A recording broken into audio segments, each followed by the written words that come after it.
دوستو ذرا دل پر ہاتھ رکھ کر جواب دینا کہ آپ کی زندگی میں ایسا وقت آیا ہے جب ہر راستہ بند نظر آیا ہو، نماز پڑھتے ہو، دعا بھی کرتے ہو، لیکن مسئلہ حل ہونے کا نام نہیں لیتا۔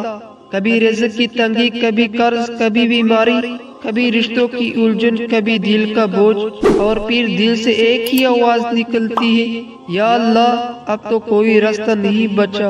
دوستو اگر آج آپ یہی محسوس کر رہے ہیں تو یہ ویڈیو اللہ کی طرف سے آپ کے لیے ہے۔ آج میں آپ کو وہ ایک دعا بتانے والا ہوں جس کے بارے میں علماء کہتے ہیں یہ دعا بند رستوں کو کھول دیتی ہے، مایوسی کو امید میں بدل دیتی ہے، بس شرط یہ ہے کہ دل سے سننا اور آخر تک دیکھنا۔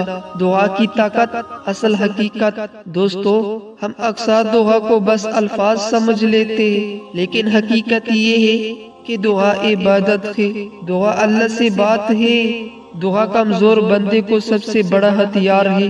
نبی کریم صلی اللہ علیہ وسلم نے فرمایا دعا ہی عبادت ہے، اور ایک جگہ فرمایا اللہ اس بندے سے ناراض ہوتا ہے جو اس سے دعا نہیں مانگتا۔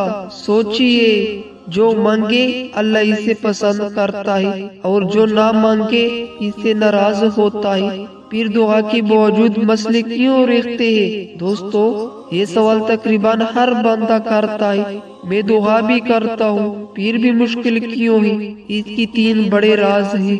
نمبر 1 اللہ وقت مقرر کرتا ہے۔ نمبر 2 اللہ بہتر فیصلہ کرتا ہے۔ نمبر 3 اللہ راستہ ایسے بناتا ہے جس کا ہمیں انداز نہیں ہوتا۔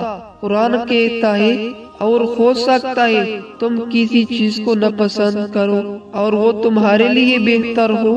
وہ ایک دعا جو راستہ بنا دیتی ہے۔ دوستو اب آتے ہیں آج کی اصل بات کی طرف، وہ دعا جو مایوسی میں امید اور بند دروازوں میں راستہ بنا دیتی ہے۔ دعا حسبی اللہ لا الہ الا ہوا علیہ توکلت وہو رب العرش العظیم، سورۃ التوبہ۔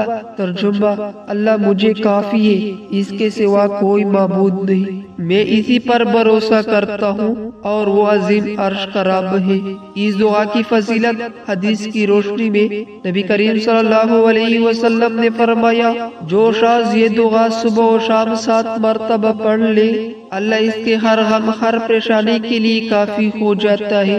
سوچئے ہر غم، ہر پریشانی یہ کوئی معمولی بات نہیں۔ اس دعا کا اصل راز کیا ہے؟ دوستو اس دعا میں 3 طاقتور چیزیں ہیں۔ نمبر 1 حسبی اللہ، یعنی میرے لیے اللہ کافی ہے۔ یہ الفاظ دل سے نکل جائے تو انسان کسی اور کے سامنے نہیں جھکتا۔ نمبر 2 توکل، میں اللہ پر بھروسہ کرتا ہوں۔ ہم اکثر دعا تو کرتے ہیں لیکن بھروسہ اپنے تعلقات یا پیسوں پر رکھتے ہیں۔ یہ دعا سکھاتی ہے کہ بھروسہ صرف اللہ پر ہو۔ نمبر 3 اللہ کی عظمت، وہ عظیم عرش کا رب ہے۔ جب بندہ اللہ کی بڑائی مان لیتا ہے تو مسئلہ خود کی چھوٹا ہو جاتا ہے۔ ایک دل ہلا دینے والا واقعہ۔ دوستو ایک شخص تھا جو سخت قرض میں ڈوبا ہوا تھا، ہر دروازہ کھٹکھٹایا لیکن ہر جگہ سے انکار ملا۔ ایک دن اس نے ایک عالم سے کہا میرے لیے دعا کر دے، کوئی راستہ نہیں۔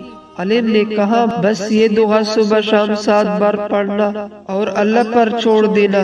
چند دن نہیں، چند ہفتے نہیں، بلکہ چند ہی دنوں میں ایسا راستہ بنا جس کا اس نے خواب بھی نہیں دیکھا تھا۔ قرض ادا ہوا، عزت بچی، ایمان مضبوط ہوا۔ دعا کب اور کیسے پڑھے؟ فجر کے بعد، مغرب کے بعد، آنکھوں میں آنسو ہو تو اور بہتر۔ پورے یقین کے ساتھ یاد رکھیے الفاظ کافی نہیں، یقین ضروری ہے۔ ایک بہت اہم بات دل سے سنیے دوستو، یہ دعا جادو نہیں، یہ اللہ سے تعلق ہے۔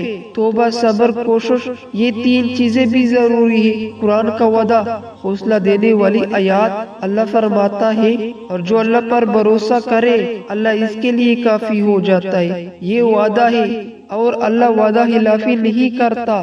کن لوگوں کے لیے یہ دعا خاص ہے؟ جو مایوس ہو چکے ہو، جنہیں راستہ نظر نہ آتا ہو، جو راتوں کو رو کر دعا کرتے ہو، جو اللہ کے سوا کسی کو نہ پکارے، اگر آپ ان میں شامل ہیں تو یقین کریں اللہ راستہ ضرور بنائے گا۔ دوستو، جب دنیا کی دروازے بند ہو جائے تو سمجھ لینا آسمان کا دروازہ کھلا ہے۔ بس ہاتھ اٹھاؤ، دل جھکاؤ اور کہو حسبی اللہ۔ یقین رکھو اللہ وہ راستہ بنا دے گا۔ ملتے ہیں نیکسٹ ویڈیو میں، جب تک کے لیے اللہ حافظ۔